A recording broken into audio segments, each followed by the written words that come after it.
And it's my great pleasure to introduce Orr Shalit from Technion, who will speak on the quotients of the Drury-Arveson space and the classification in terms of complex geometry. Please. Thank you very much. And thank you to all the organizers and to Javad for this wonderful focus semester, and especially this great workshop. And also thank you for putting me to speak after Michael. That's tough, but also very nice. So yeah, I want to tell you about a lot of works, a problem that's interested me for a long time, up to now. All right, so I have been having some internet connection problems. So in case I just disappear, I'm going to put up here two references. So first of all, I want to say that what I'm going to talk about is based on the works of many people. Some of them I had the pleasure, real pleasure of working with, and there are some others who have done worked alone, some both.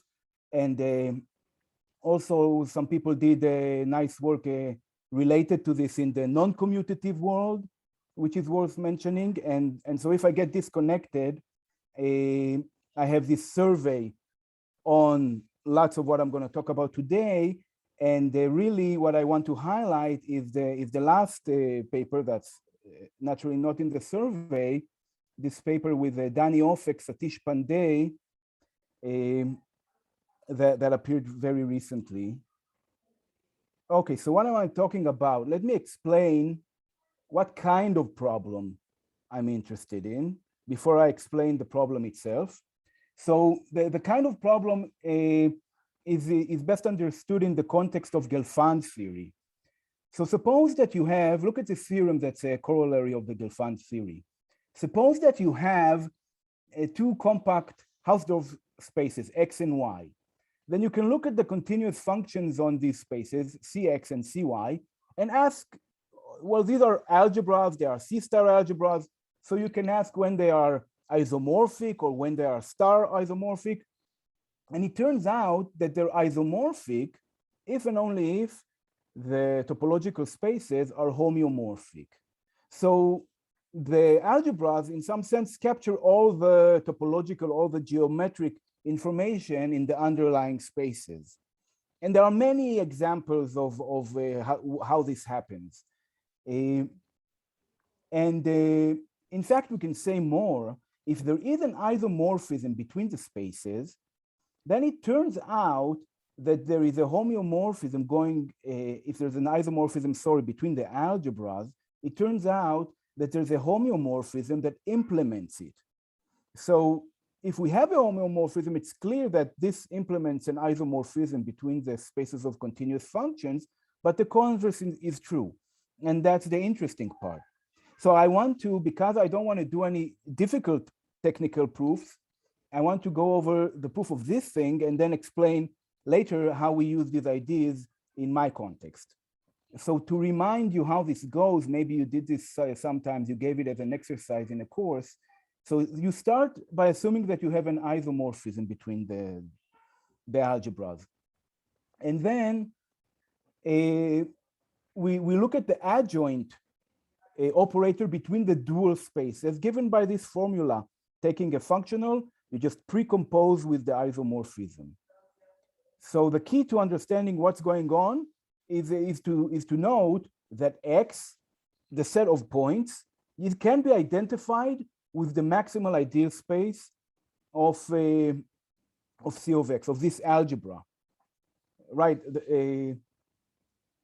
And how do you make this identification? Every point identifies with the evaluation functional at the point, which is a character. It's a multiplicative linear functional. So this is the evaluation functional. It takes a function, evaluates at the point X. So now phi star, if you take a complex homomorphism rho, when you do this, you precompose with a isomorphism, then you get a complex homomorphism again. So it maps maximal ideal space to maximal ideal space. It maps points of Y to points of X. And then you show that if you restrict a phi star to y, to the evaluations which you identify as points, then it's a homeomorphism. And then you do a little computation, which we will do again later in the setting of my algebras, not the algebras I study. If you want to see, you have f and you apply the isomorphism to it, it's a function. You want to see what kind of function is it? So you evaluate it at a point y. That's like taking the evaluation functional at y and applying it to phi of f. It's the same thing. Now this is a rho y composed with phi. So that's rho star of a phi star of rho y applied to f. Now rho star takes points of y to points of x. It should take rho y to alpha x. So it's evaluation at alpha y. This is the point in x that rho star takes, phi star takes rho y. And then you have f evaluated at this point. So this is how this proof goes, and the converse is clear, it's obvious. So this is classical and was supposed to give you some kind of flavor of the kind of a problem that I'm interested in. So our interest is to classify algebras in this spirit, using the underlying geometric space, but we're going to look at different algebras. We're going to look at quotients of the multiplier algebra of Drury-Arveson space as appropriate for this week, and Michael has set me up very nice to be talking about this. Now, before I go on, I want to say that these questions are kind of curiosity driven. We have algebras we want to classify, we want to know the connection between geometry and algebra, but there's also been some interesting payoff in the function theoretic side of things, and I want to, and I'll say something about that also. So the Drury-Arveson, you are all now experts on it because of Michael's wonderful lecture series. It's but I'll repeat the definition. It's the Hilbert function space on the ball with this kernel, this nice kernel. And the multiplier algebra is just the multiplier algebra of this space, all functions that map h's in H2D in the Drury-Arveson space back to itself. That's the multiplier algebra. And what is a variety? To define quotients, I want to, the kind of quotients that I'm going to look at, a variety for us is going to be the zero set of multipliers. So it's a set of the form Z, all the points in Z that vanish at all functions in some set of multipliers. And Michael just defined this half an hour ago with subsets of the Drury-Arveson space and commented that it doesn't matter if you take multipliers or functions in the Drury-Arveson space. So that's going to be what we call a variety. And a quotient of H2D is a subspace of this form, H sub V, which is going to be the span, the closed span of all kernel functions at points lambda, where lambda is in V. Why is it called a quotient? So because it can be considered as the quotient of H2D by some submodule. Jada briefly talked about the module viewpoint, so you can look at this as the orthogonal complement as of KV, where KV is a submodule. Orthogonal complement is the same as quotient, and KV is the invariant submodule of all functions that vanish at all points in V.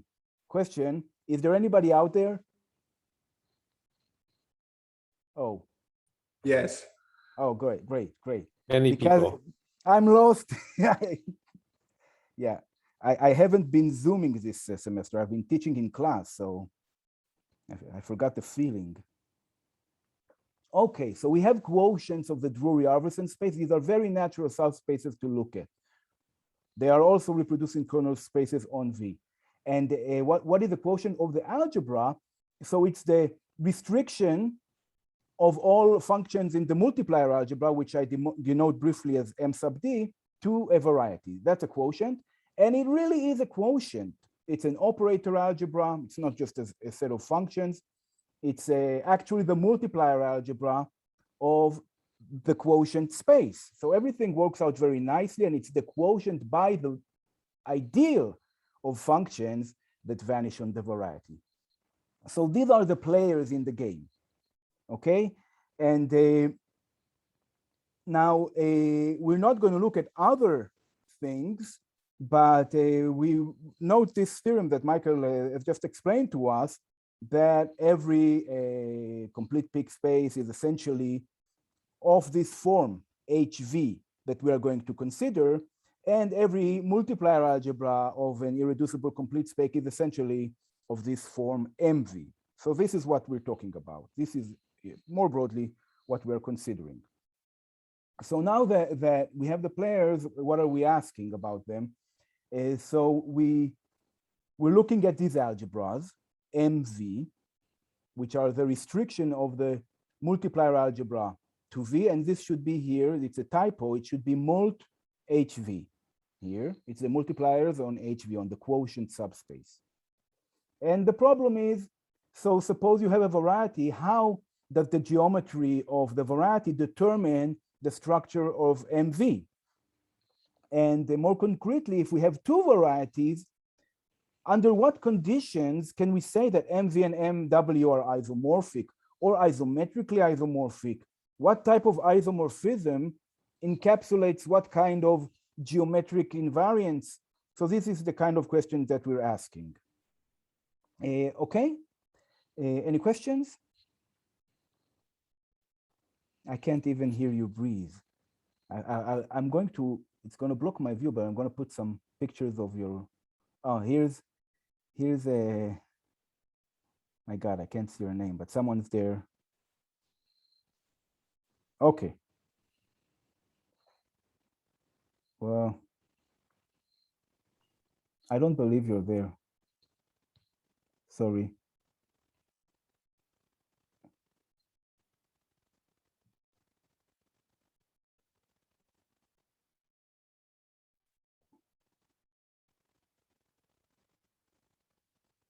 Okay.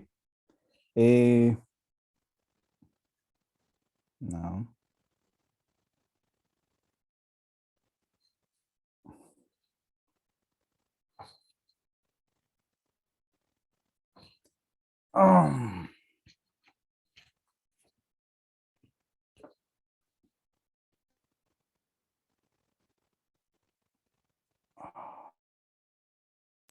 We can see and hear you well. You can see and hear me. Yeah. Sorry. No problem. It's freaking me out. So yeah, what's your name? The guy who has his video on. Hello. Yeah. I saw you. You can hear freeze. me? I saw. Yeah, thank you. I saw you freeze. I was looking at you to see that there's life, but then I saw you freeze, so I thought it's me. Thank you, and I apologize. And I will go on. So I have algebras of multipliers on subvarieties of the ball, and I'm interested in classifying them in terms of the geometry of the varieties. So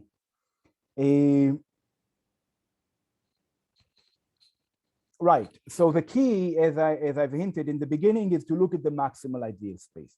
But the maximal ideal space of our algebras is huge. And as some of you know, for example, you can look at H infinity, its maximal ideal space is huge. And it's very hard to work with this. So instead of looking at the maximal ideal space directly, we project it onto the unit ball, which is something that we hope we can understand.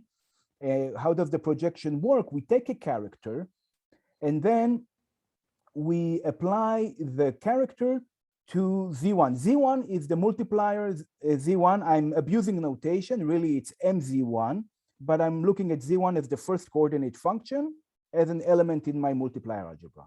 So I apply the character to this guy, and this gives me the first entry. Then I apply the character to the second coordinate function, and I go on and apply it to the last one, and I end up having a d-tuple of complex numbers, which is in the unit ball, because Z1 to ZD form a row contraction, and characters are completely contractive. So I have a point in the unit ball.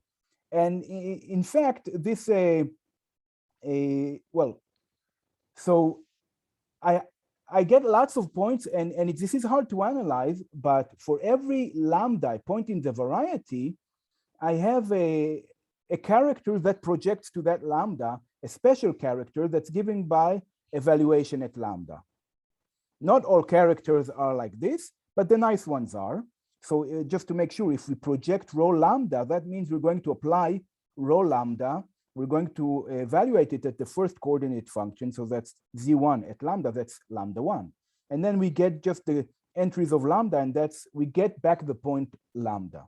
For lambda in the variety, this is well defined. And so we think of V as the part of the maximal ideal space that we can access, that we can touch. And that's what we want to work with. So there's this theorem about the nice characters. So we have a continuous projection from the maximal ideal space to the closed ball given by this formula. And for every lambda in the variety, there is a unique weak star continuous character living in the fiber over that point, and that's point evaluation. And that's the only weak star continuous characters. And in fact, when d is less than infinity, and this is going to be the case I'm going to talk about, then actually the only thing that lives in the ball is the projections of these nice characters. And these are singletons. So I don't want to talk about the d equals infinity case because embarrassing things have happened there. What I want to say about this theorem is, look, we're citing here Davidson and Pitts from 1998. They didn't work back then in a Drury-Arveson space. They worked on the non-commutative analytic Toeplitz algebra and the non-commutative Hardy algebra. And the fact is that this theorem that we later observed, you can project down from the non-commutative case. The hard work was already done in the non-commutative case. And we had to make sure that things behave nicely with respect to the variety. Okay, so let's start talking about results. Maybe the most basic result is that isometric isomorphism of these algebras is the same as conformal equivalence. Conformal is in quotes because it's a terminology that we've used, and I realize that it's a bad terminology, but it appears in the papers. So let's see what the theorem says.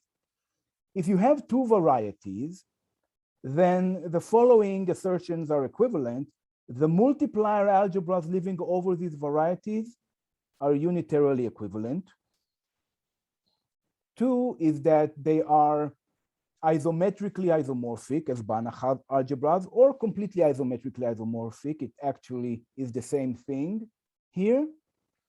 And the geometric condition is that there exists a biholomorphic automorphism of the ball alpha that maps W onto V, and of course the opposite also. So these are equivalent. Isometric isomorphism of the multiplier algebras is the same as being an automorphic map, one variety of the other. So I'll say something about the proof. One implies two is immediate, of course. Now I want to explain why two implies three. Why, if they are isometrically isomorphic, there exists a biholomorphic automorphism. So I'm just going to say a few words.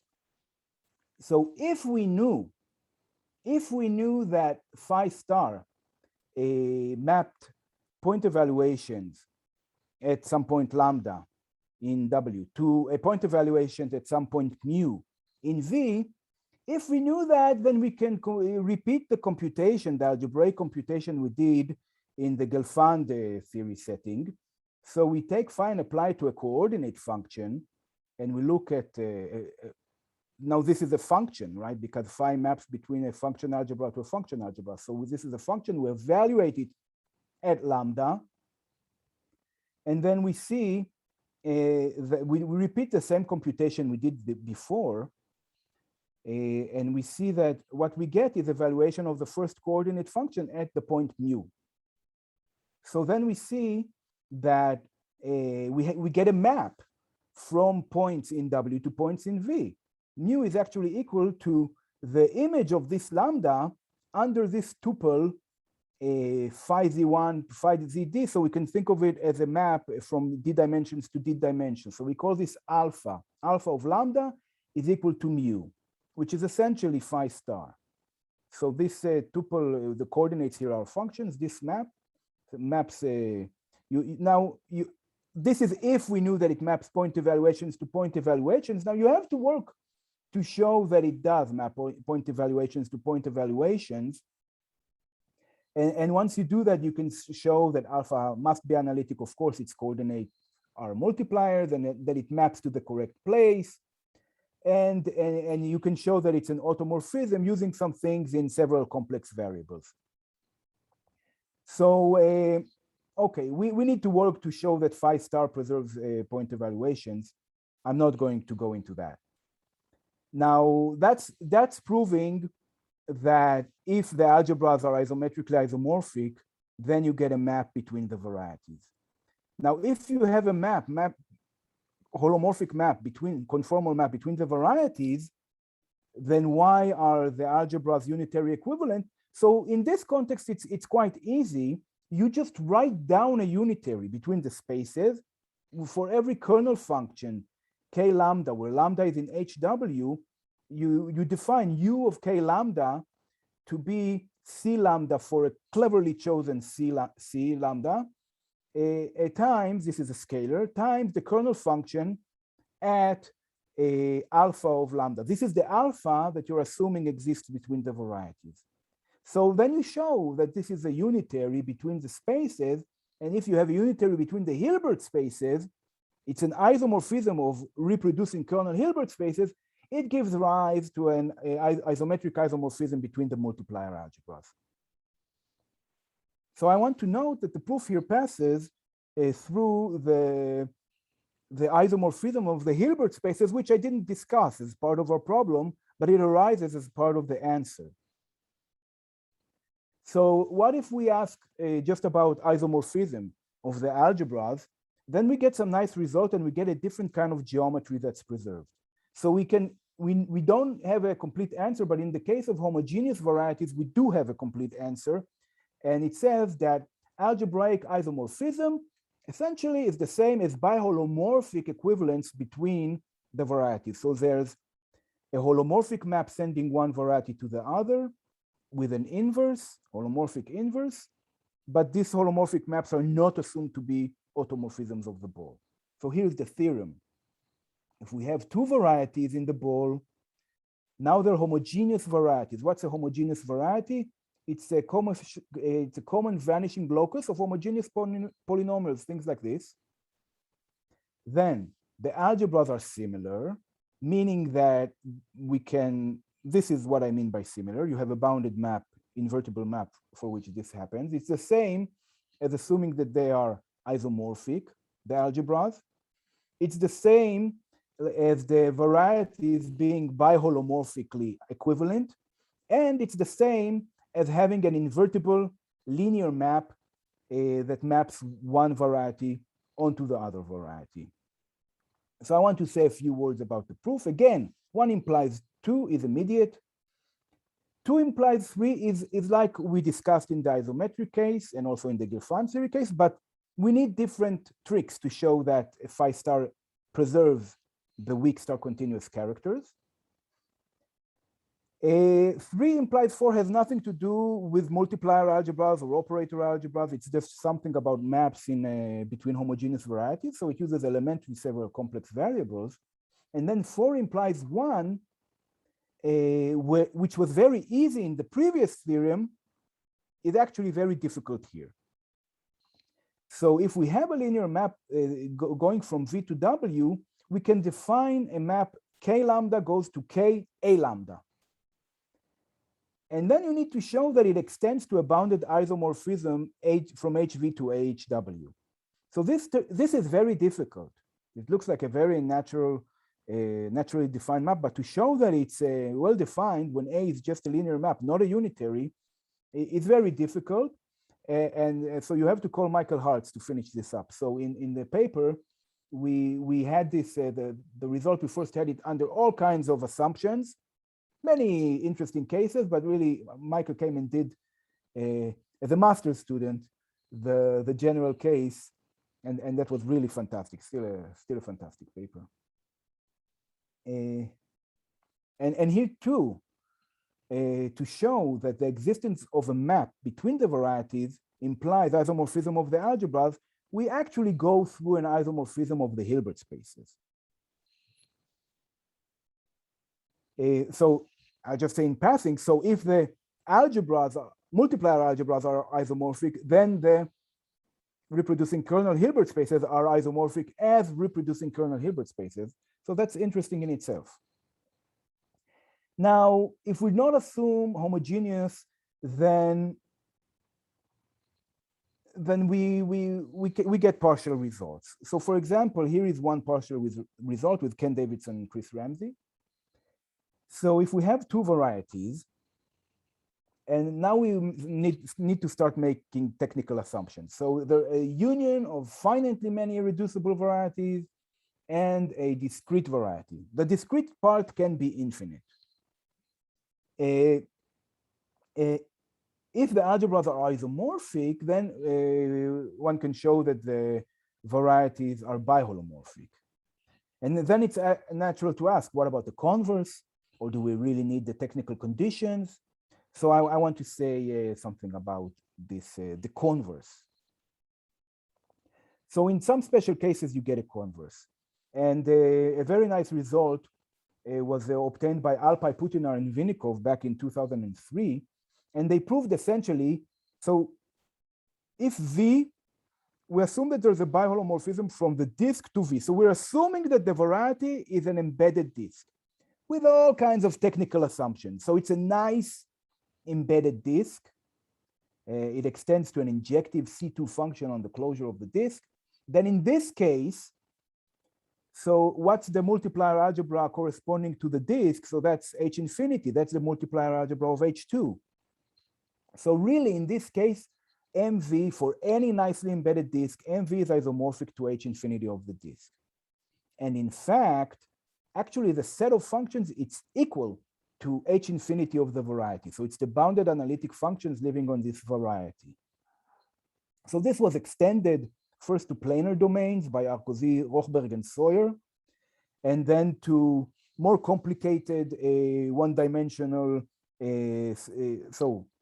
we think of these as one-dimensional varieties in the ball, so they have to be nice, they have to be finite open Riemann surfaces, but it's a bit of an extension, but this is really the breakthrough result. And now I want to show you a payoff to function theory from this result, which is basically about classification of multiplier algebras.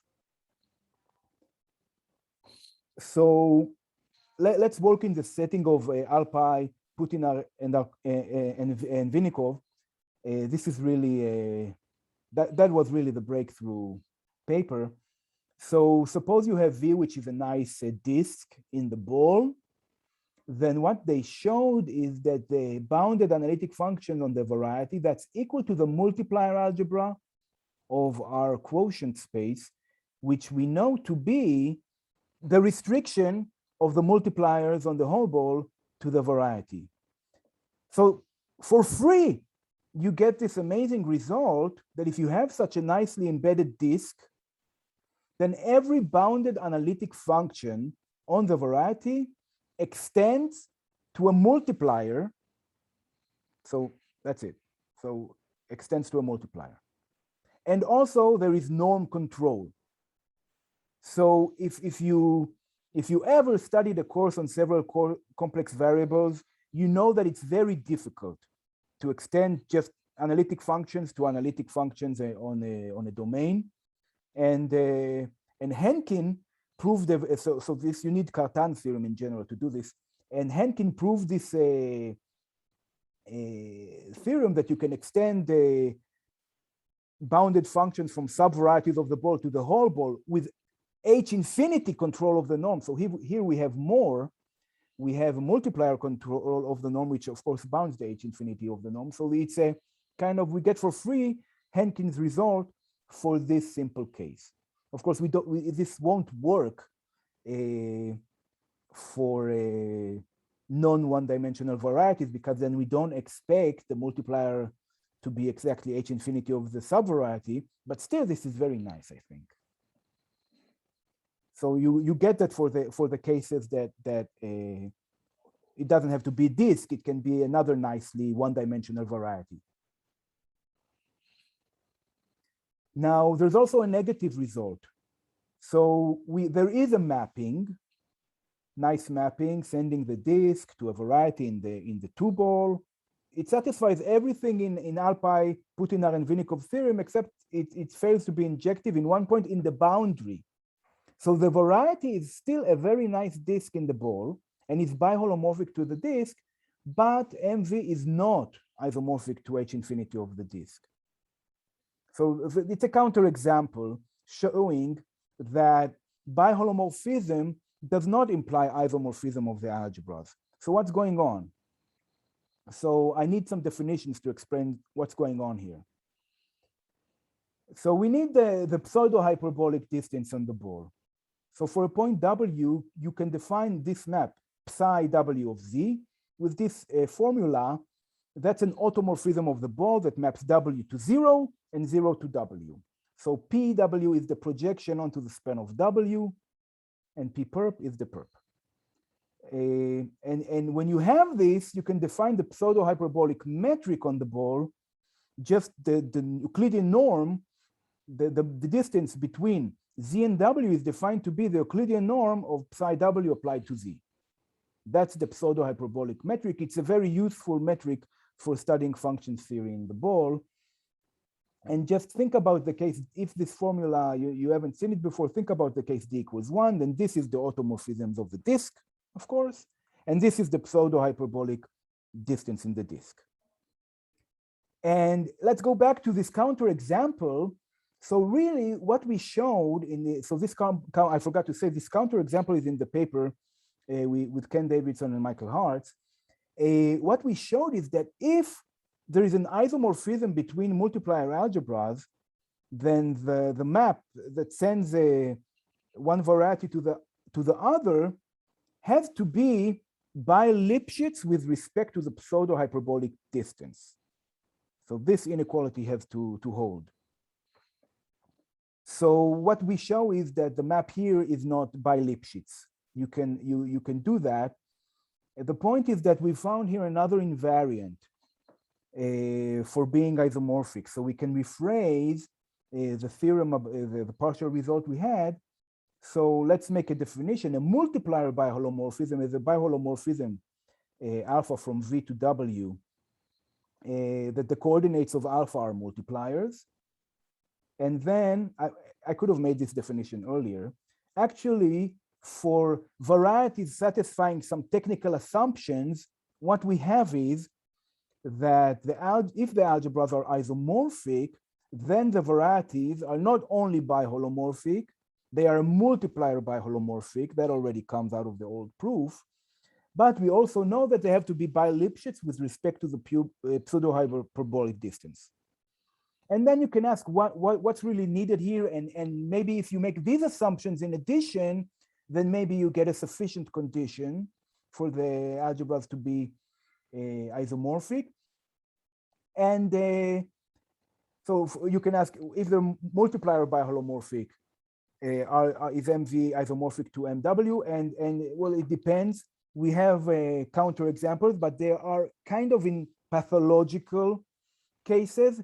In this setting, we don't know. It's an open problem, whether in the nice setting of irreducible varieties or finitely many, having multiplier biholomorphism or assuming by Lipschitzness, would that be enough to guarantee isomorphism of the algebras? So, yeah, that's it. I'm leaving this here, and I want to talk about some more recent stuff now. Now, when you finish working on a bunch of problems, you can do several things. You can move on and do other stuff, and you can move up. you can ask more generalized questions and treat a more general setting, or you can move down or move in. You can start looking at maybe more intricate details of the problem, solve the remaining small parts. So I want to talk, first of all, we move up. That's kind of natural thing for mathematicians to do, to generalize. So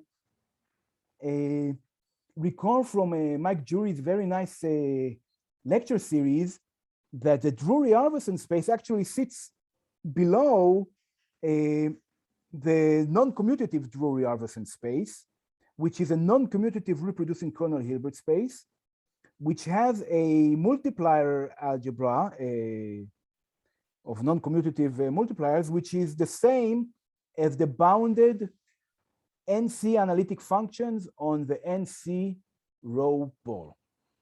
And actually, everything that happens in Drury-Arveson space, you don't know it, but it lives inside here and can be formulated in this setting. The Drury-Arveson space lives on the commutative ball, which you can think of as the variety of all points in the non-commutative ball that commute, in a sense. So you can ask the same questions there. You can talk about the compressions of this space to non-commutative varieties, and the compressions of these algebras to non-commutative varieties. And when you do this, you have an opportunity to study a whole bunch of interesting operator algebras that have been treated from various angles, various different angles in the past or not. Algebras coming from subproduct systems, or the non-commutative disk algebra. You can study Q-commuting relations. And then you can ask, when are these algebras isomorphic?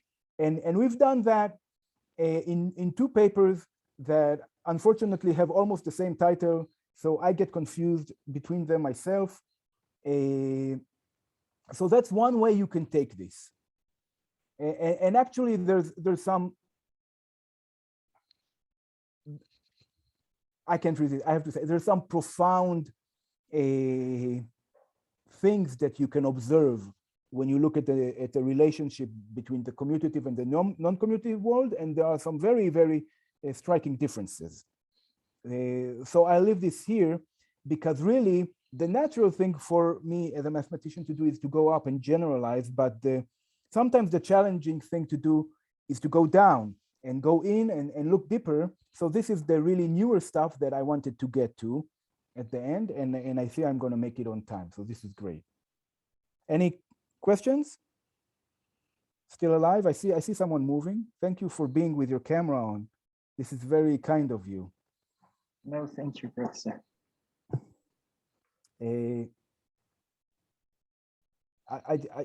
Actually, somebody said something, but I didn't compile what he was saying. What did you say? Person who spoke. Excuse me, I said we have no question. Thank you. It's interesting. Just go ahead. Thank you. Thank you very much. So what I want to discuss now is a quantitative version of the problem. I think this is interesting in itself, but I'll share with you that I have a secret plan to maybe use the quantitative ideas to say something about the open problems that we've already talked about. But really, this could be considered as a problem in itself. So now we're going to switch to varieties, V and W, that are finite sets of points. I think that if a problem is still interesting in the finite dimensional setting, that means it's an interesting problem. So we have a complete answer. I just said it's an interesting question, but we have a complete answer, right? So if V and W are two finite subsets of BD, then so finite subsets are varieties, just to make this clear. Then MV is completely isometrically isomorphic to MW if and only if there is an automorphism of the ball sending this point set of points onto that set of points. And two is not really a theorem. It's kind of obvious. They are just isomorphic if and only if there's a biholomorphism from V on to W. And this happens just if you have the same number of points. So this is not really a theorem part two, it's just what we know is true. One, it comes from our paper with Davidson and Ramsey. And also Richard Rochberg has a very interesting study of the finite sets of points in the ball and the geometry on them and the relation of this to function theory. And he obtains this theorem in a kind of more crunchy way. I think it's very interesting to look at his works. Actually, there's another very interesting paper of Richard Rochberg that I have to resist talking about it because it's not related to this talk. Let's just go on. So, okay, we know this, but now what happens if you just, it turns out you were wrong. The automorphism doesn't take V onto W, it misses by a bit. Okay, it misses by a millimeter, one of the points. So so they're not going to be isometrically isomorphic, but maybe they're just almost isometrically isomorphic. So that's the question. What happened? How stable is this? Is this continuous? How does this behave under little changes? So if you're not a isometric, well, okay, you get what I say. And then conversely, maybe the algebras are almost isometrically isomorphic. Can you say something about the geometry? Can you say something quantitative about the geometry tree? So that's the problem. So to make sense of this, I need to define distance between sets. So you all know the Hausdorff distance between two sets in a metric space. You just, the Hausdorff distance between the sets. You look at how far a point in E can be from F, and you look at how far a point in Y, in F can be from E, and you look at the maximal value, that's the Hausdorff distance between the sets. So it's a way to measure how far away sets are from another. So that's not good for us because everything regarding our spaces and multiplier algebras we've just explained is invariant under automorphism. So we want something invariant under automorphism. So the conformal invariant Hausdorff distance, conformal is not good. For two subsets, we define the distance to be actually it's a minimum, the minimal Hausdorff distance between V and a automorphic image of W. So that's how close you can get to V if you allow W to move with automorphisms. That kind of measures how far they are as far as we care. And that's how we measure the distance between sets. How do we measure the distance between multiplier algebras? So we define this Banach-Mazur multiplier distance. So for two algebras, we define their Banach-Mazur multiplier distance as the logarithm of the infimum of the completely bounded normal phi times the completely bounded normal phi inverse, where phi is an isomorphism from A to B. And what we mean really here is multiplier algebra isomorphism, that is one that is implemented by composition. In the finite dimensional case, it doesn't matter, it's the same. All isomorphisms turn out to be like this. So we have a theorem, we have a quantitative version of the theorems. So this is in the paper that was marked in blue in the first slide with Dani Ofek and Satish Pandey. So suppose you have a set in the ball with finitely many endpoints. Then you can find for every epsilon some delta, such that if W is another set of points with endpoints, then if V is close to W, then the algebras are close. And if the algebras are close, then the varieties are close. Okay, so this is what the theorem says, that if you wiggle a bit the points, you change the algebras just a little bit. And if the algebras are almost isometrically isomorphic in this sense, then it says it's strong enough. The relationship is strong enough to say something about the geometry. You can almost hit one with the other by applying by holomorphism.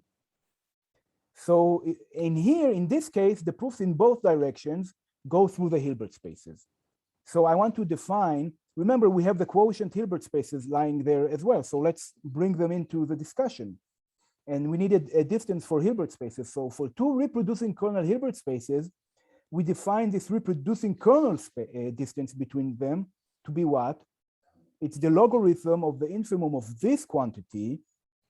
Now, if we just have t in invertible map between the spaces, this would be the Banach-Mazur distance.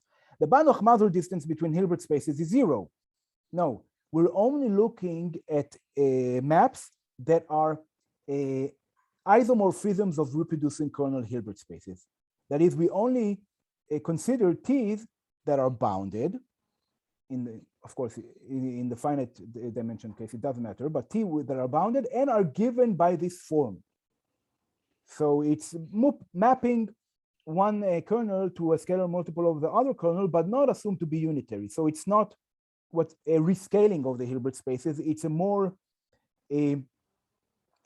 flexible notion, but still you have to respect something about the kernel spaces. You have to respect them as spaces of functions. You have to respect the points, the point evaluations.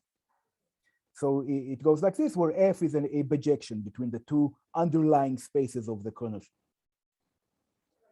So that's an isomorphism of reproducing kernel Hilbert spaces, and this is the way we measure how two spaces are different. Note, if H1 and H2, there's a bijection between X1 and X2 that makes H1 a rescaling of H2, then the distance would be 0. Okay, so it measures how far they are from being the same as reproducing kernel Hilbert spaces. So let's go back to the problem and restate the theorem.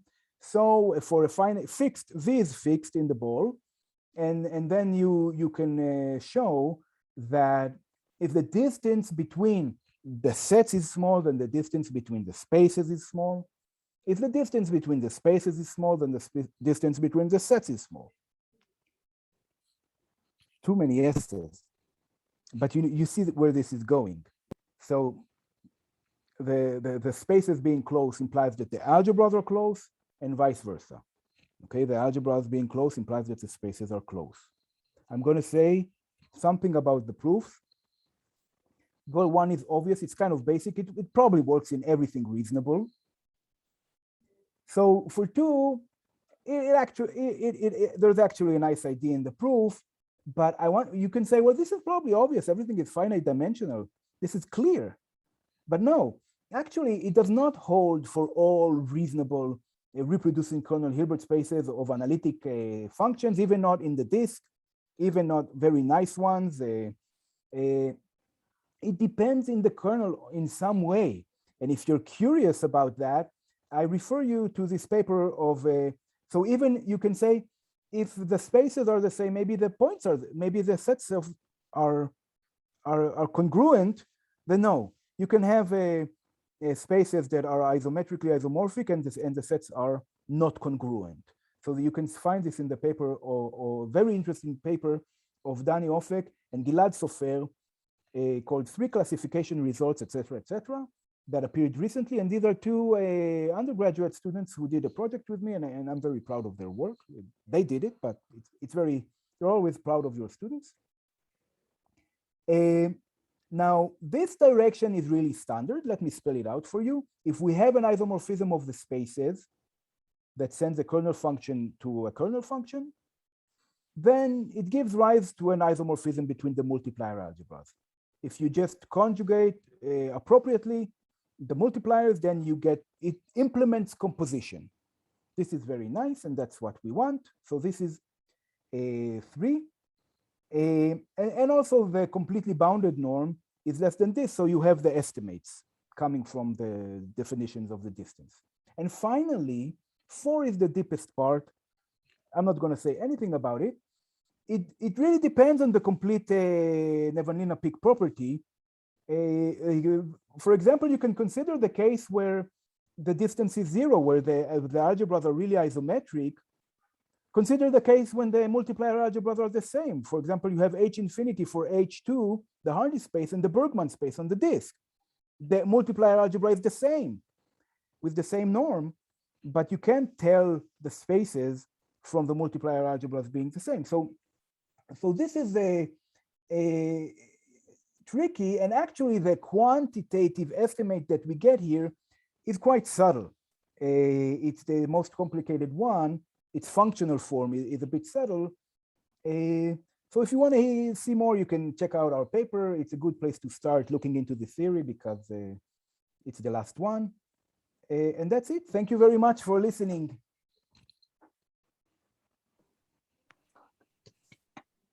Thank you very much. Questions, comments? Or I have a question.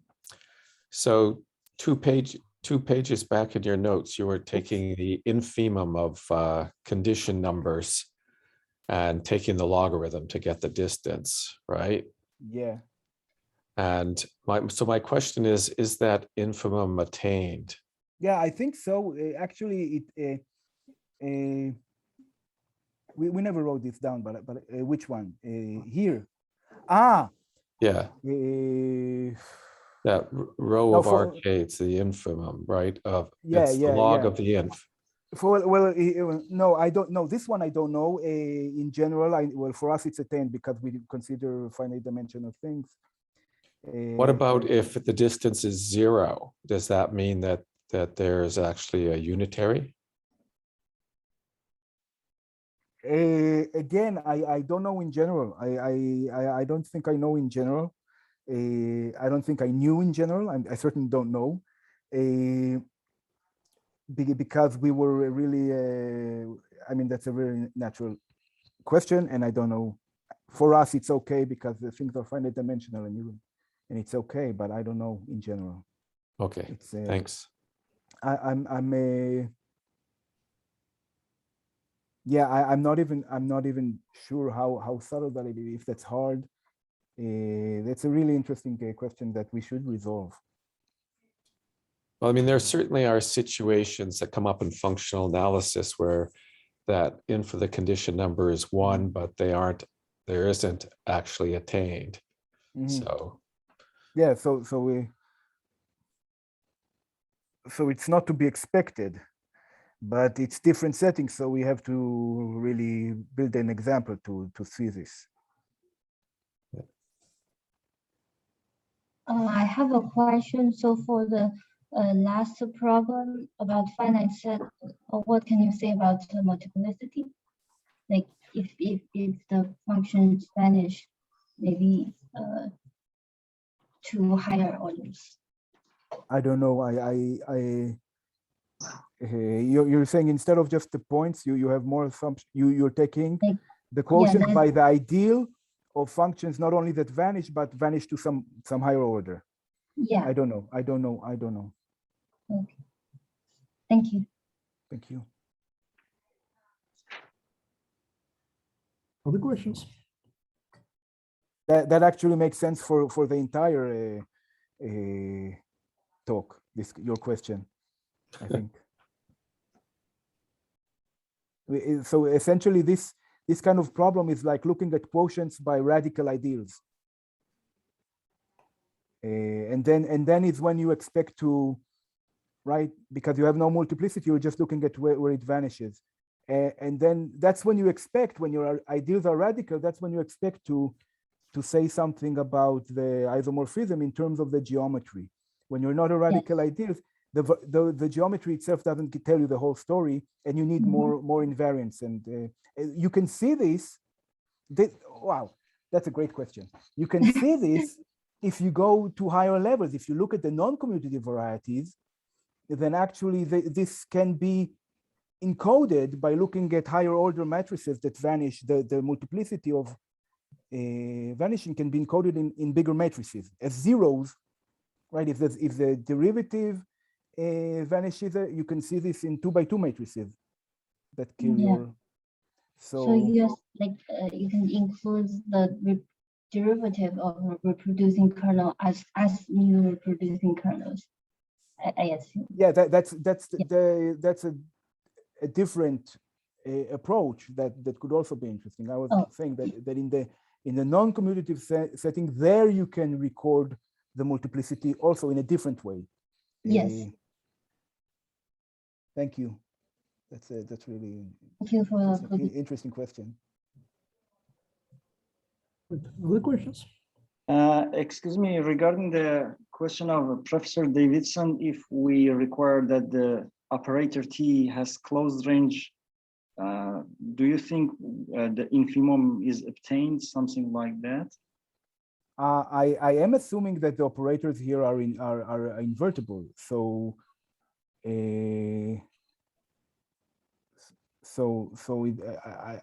it's already included in the assumption. It doesn't. I mean, I don't see. Right. So these are this is in this infimum. I assumed it's invertible. So invertible in the sense that it's injective, bijective, bounded, and the inverse is bounded. Everything. And I'm also throwing in that it's given by a special form. But in the infinite dimensional case, I'm not sure this special form, we don't know.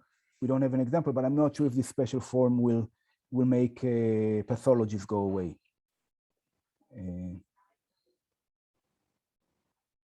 But that would be really, I mean, I'm curious to think about this more. Thank you. Thanks.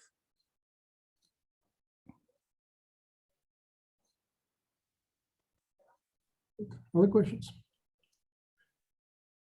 If not, then let's thank our speaker again. Thank you very much, everybody.